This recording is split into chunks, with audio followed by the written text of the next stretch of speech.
Welcome to the MS&Me Radio Network, a division of the Multiple Sclerosis Global Support Network. The following program broadcast is an original creation by the broadcast entity. Discussion within the following broadcast should be used for informational purposes only and is not a substitute for professional medical advice or consultation. Before considering application of any broadcast content in the following program, please consult your healthcare provider. If you feel you are having a medical emergency, please contact your local health services for immediate assistance. MS&Me Media and the Multiple Sclerosis Global Support Network do not guarantee or warrant the accuracy of information in the broadcast to follow. The Multiple Sclerosis Global Support Network provisions broadcast services to program hosts. Information discussed in the broadcast does not necessarily reflect the views, opinions, or goals of the network and are solely those of the show broadcast host.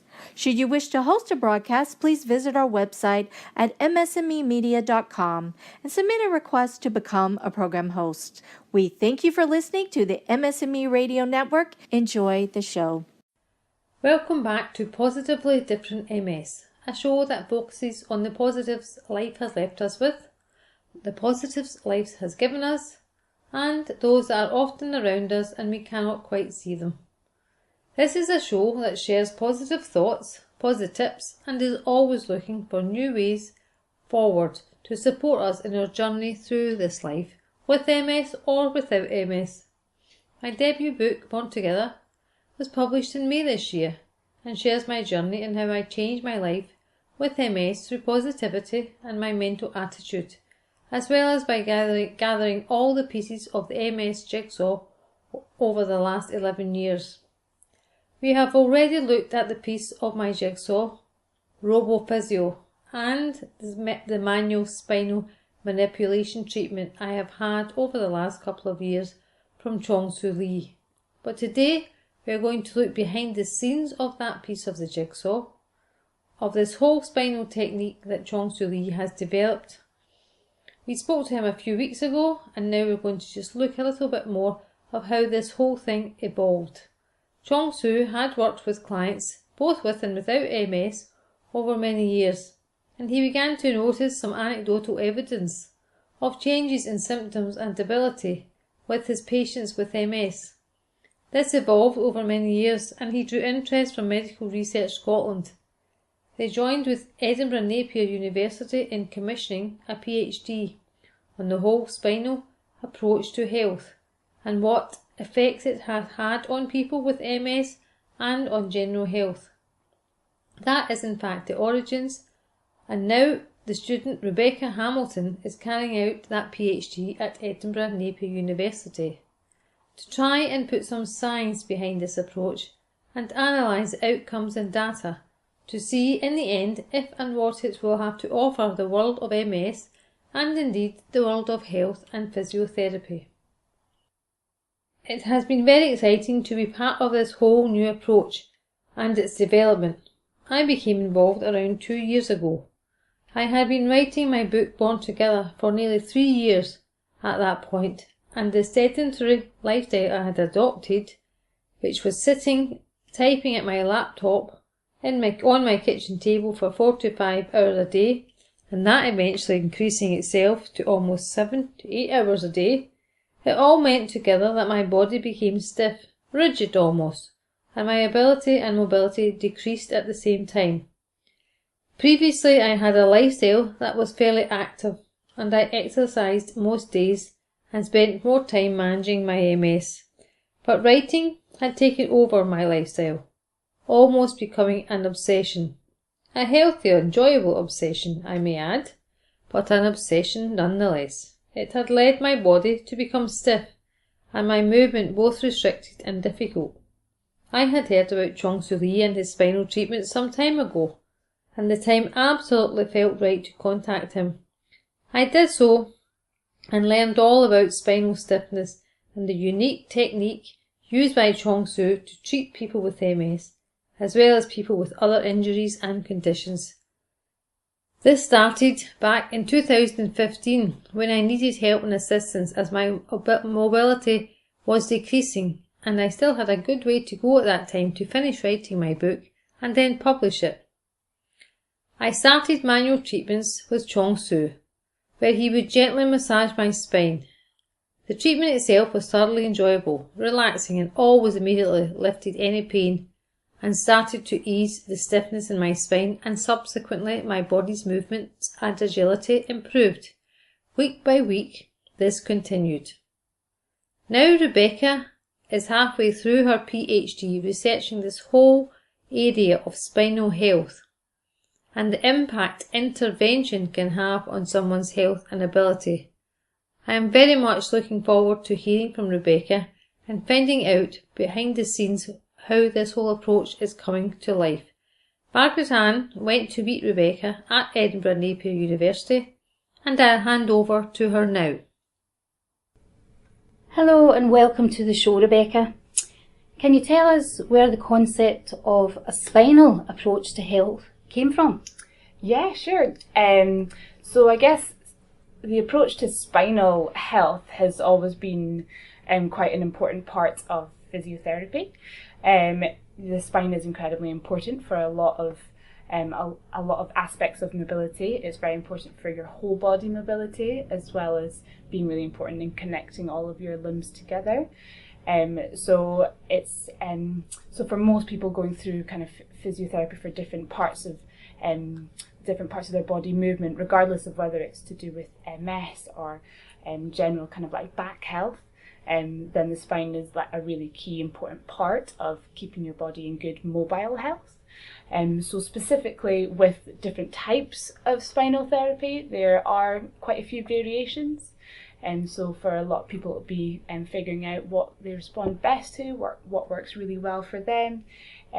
But in terms of the spinal therapy we're looking at, we've been working with Chong Su at Point One Clinic, and he uses spinal mobilizations quite a lot. That's just quite a particular type of spinal therapy and has had a lot of feedback in terms of it helping to reduce pain and stiffness, which then subsequently helps quite a bit with improved mobility. So we're looking a bit more into that. He's developing it more with the physiotherapy side, and I'm doing a PhD project that's investigating it with some kind of scientific methods and to see what information we can get from that. So hopefully we should get some answers. But yeah, we'll just keep investigating. So what exactly is this spinal approach? This is for the listeners who may be thinking about how it could play a role in their lives. So this spinal approach specifically is a spinal mobilization. Chong Su at Point One Physiotherapy uses a 30-minute treatment session, and he applies pressure over the spine but at a very consistent rate and a very consistent pressure over that period of time in a very kind of particular location as well. So he kind of focuses on being in a specific area and like consistent over a period of time. There are quite a few different types of spinal therapy and exercise therapy as well, in terms of different exercises and stretches that you can do to help keep your back as mobile as possible and keep that kind of really important structure in your spine. So I guess for individuals, it's like finding out what your body responds best to and finding out what helps in terms of your mobility and how much that might be connected to pain and stiffness as well. So for us, we're looking at this particular type of mobilization therapy, but there is quite a range of treatments available as well within physiotherapy. Okay. And Patricia has had the spinal treatment and looks actually forward to the RoboPhysio being part of her MS management. How do you see this approach to health impacting and integrating into people's lives? What are you hoping it could offer individuals? So hopefully, the more that we can measure, the more information that we can receive, the better informed both physios and MS patients will be. So then the more information that they both can have, and the more aware they might be about the benefits and the effectiveness of a specific therapy. So again, it's for MS patients, it's thinking about how they best respond to something. And if you can measure a response, then that's really helpful to know that. And equally on the side of physios, to think about what treatments their patients are best responding to. So it's about, we don't want it to be completely about numbers. We absolutely want it to be relative to impactful in terms of quality of life and general health care for MS patients and potentially wider as well. But numbers are very helpful in terms of measuring an effect. So we want to be able to kind of merge them together a bit and have a contribution and an impact in terms of physiotherapy and how therapeutic benefits can lead to help quality of life and help mobility. And with improved mobility comes so many other benefits in terms of independence and cardiovascular health and mental health. There's anything that you can do to help mobility will be massively beneficial in the long term. So it's an investment. If you can invest in improving mobility, then you'll see the benefits of that later on. So that's what we want to be able to contribute to. Okay, so how and when can people find out more about this research and its impact? We are hoping that it will be a contribution to MS research as well as physiotherapy research. So depending on the results that we get and what we're looking at, we will hopefully be able to try and publish it. So there's always more research coming out, and maybe for MS patients that can be very confusing. It's confusing for me, so I can imagine for others, when you're kind of looking at all that information that's coming out, it can be confusing. But we will try and publish what we can and communicate it as best we can. If anybody's interested in taking part in the research, we are looking for MS patients at the moment who want to take part, and we'll be looking for more in the future as well. And then they can absolutely get in touch with me. Thank you so much for your time today, Rebecca. You're very welcome. Can I say thanks to Rebecca for talking with Margaret Ann and giving us some insight into the research and science behind this whole spinal approach to health.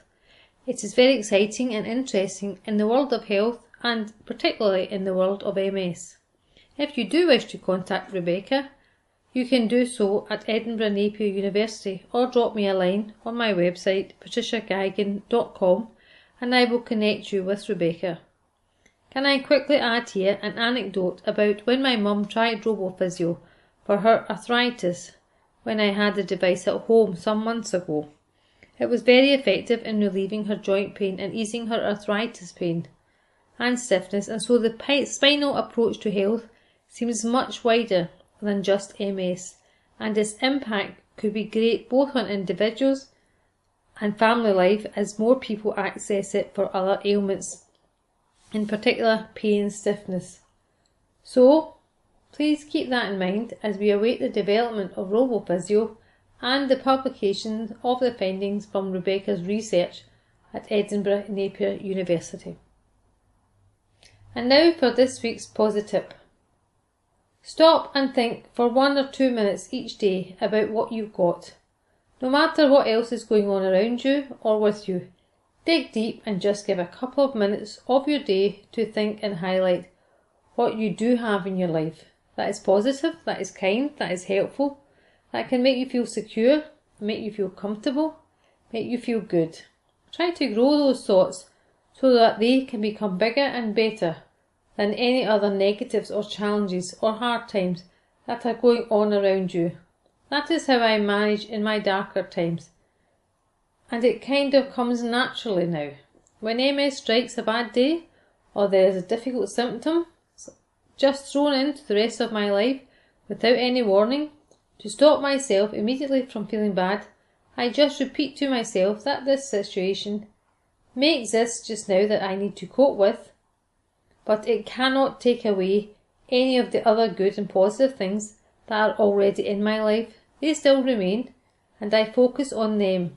It is all too easy when one thing goes wrong or a challenge appears, to lump everything together and feel overwhelmed.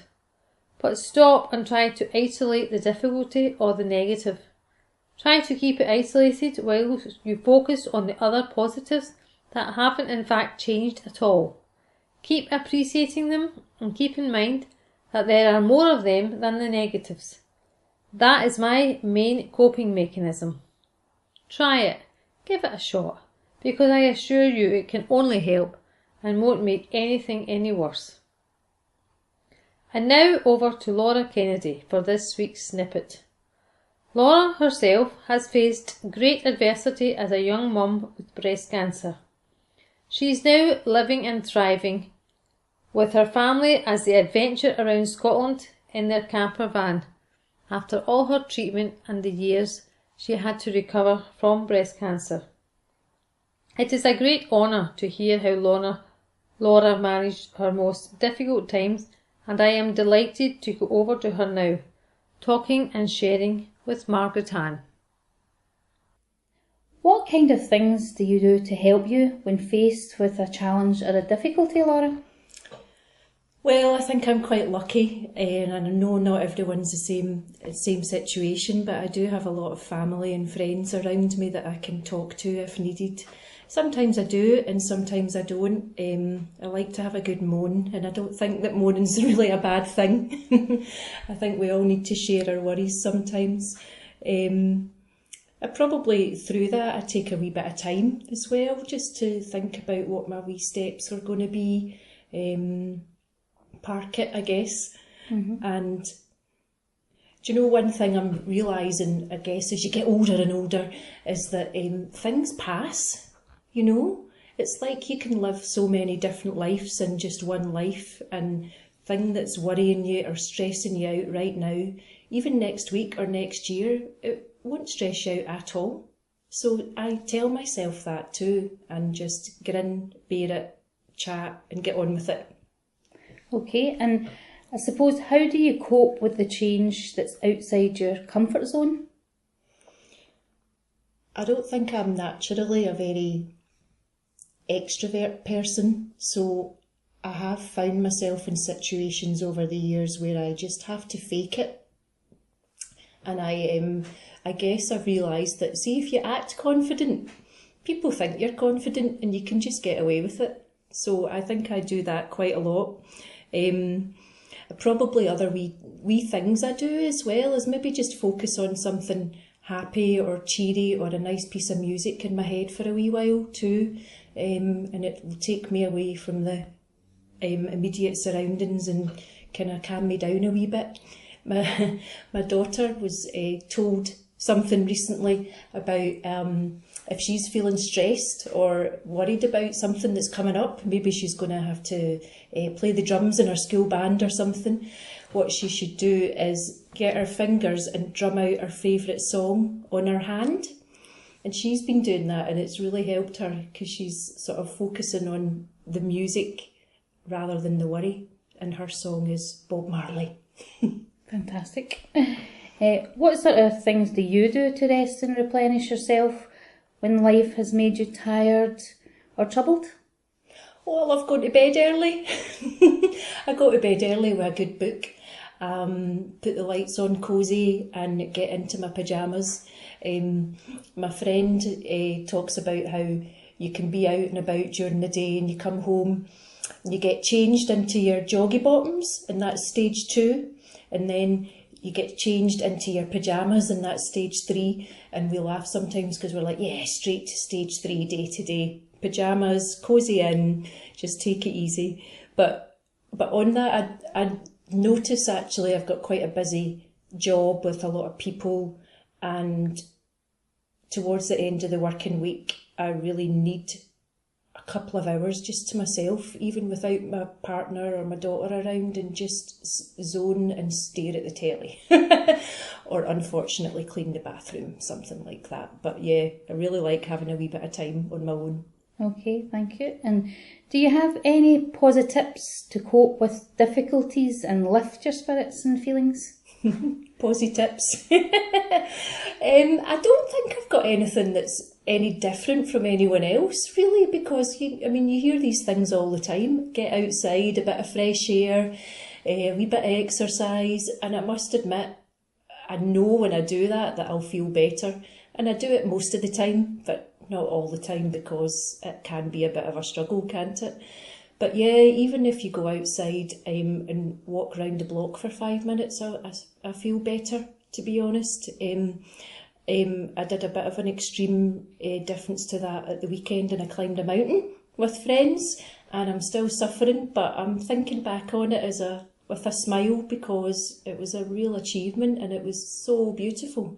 So yeah, fresh air, maybe wee tiny adventures for things that you don't normally do, just trying new things. It doesn't need to be any money or anything major, just trying wee tiny adventures and kind of add an interest to your life. Okay, thank you so much. That was great, Laura. Thank you for sharing your thoughts with us. Well, I can tell you, Laura, I'm a stage 3 person most of the time. There's nothing better than getting home, getting your PJs on, getting all cosy, and retiring to bed early with a good book to have some enlightening reading. So thank you so much for your great snippet and great ideas, Laura. You've made a wonderful contribution, and especially here in Glasgow, where you get really cold nights and dark nights. It's just so great to do these things to replenish and look after yourself. Laura, you really fit my theory and principle that ordinary people can do ordinary things to help them live an extraordinary life. So thank you so much for your contribution, and to other people out there listening, the likes of things that Laura does and I do, think about it and maybe take some time, see what you could do to look after yourself, to help you cope with difficult days and difficult times, and very importantly to replenish yourself, because you take a lot out of yourself every day and every week, and taking some time to think about what you need to replenish that so that you have the energy, the strength and the motivation to keep going forward onto better things or onto good things or onto new things. My journey with multiple sclerosis forced my hand to stop and think about who I am, what I need, where I'm going, what things can assist me to get where I need to go. So maybe you could take the opportunity to stop and think before something comes along that may force your hand or redirect your journey to a place you don't want to go. Take some time now, some you time, to think what would replenish me and give me the strength to face the next thing, to make the difficult days a little less difficult, to give yourself ideas and positives to keep moving forward and looking after yourself and your needs as well as those of your family and friends around you. So I really would encourage people to try this before something may force their hand or time just runs out. So always think about yourself and what you need, and take some time to see if you can move yourself to the place you want to be, because all the tools in life that we need, they're all out there, they're all around us. Many of them are very close, and they're so close we can't see them because we're not looking in the right places and we're not thinking about ourselves and our needs. So think about that and take the opportunity to do so. Make time for you, because there's no one is more important than you, and if you're not working at your optimum well-being, then you can't even really help others to do so and to achieve the things that they want to achieve. So take time to look after you and to meet your own needs and see what would make you work better, make you tick better. I really do wish you lots of luck in doing that, and give it a shot. Now Lorraine will read this week's inspiring quote from Jack Kerouac. Great things are not accomplished by those who yield to trends and fads and popular opinion. Thank you for listening, everyone, to Positively Different MS. The MS Jigsaw and the Life Jigsaw takes us on quite a journey, and life is full of highs and as well as those uncomfortable lows. This show has shared some of these with you, and some of the jigsaw pieces to help us on our journey. For now though, I really will leave you with positive thoughts always, as I turn my attention for a while to my own health and well-being, and I return to my kitchen table to write. The Positively Different show will repeat from show 1 to show 10 for the following weeks, and I will return at the new year. I have listened carefully to my own advice and positive tips, and it really is time that I stepped away and focused on my health and my well-being, as well as my writing. I can't do everything all the time, so I am taking some me time to do what I need to do and what is best for me. I will be keeping up my positive tips and sharing these on Facebook and YouTube. So do look out as I continue to strive to show people far and wide that there is always hope, we can always improve ourselves and our lives. Remember always, change your perspective and you can in fact change your life.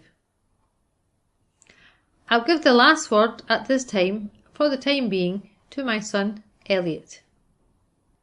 Elliot's going to talk now about what he does to replenish himself when he's maybe had a difficult time or he's tired or things are not feeling so good and there's a bit of adversity, how he replenishes and looks after himself and thinks about the positives in his life. Well, the way I think about positives in my life is, well, obviously football for me. I'm a goalkeeper, so obviously making that top save and making a good pass, it's fantastic. I love it. I love watching it. I love celebrating when your team scores, but also family makes me happy. I love it. My dad, I love my mum, I love being around them. I like my auntie and gran as well. And I just love being around my family. It's just brilliant. We do so many fun things together and we don't stop. We just... And my dad takes me to my football. My mum tries and does football. And that's great. That makes me feel fantastic. So I'm just so grateful to my family. But the thing that I love the most is about the dedication my family have to take me to school, to take me to football, take me anything. It just really lights me up inside, and I just love it. Thank you, Elliot. You seem to have a good few things there that you use to help yourself. Thank you. In the meantime, and I'll leave you with positive thoughts always, and remember everyone, together we can find a way.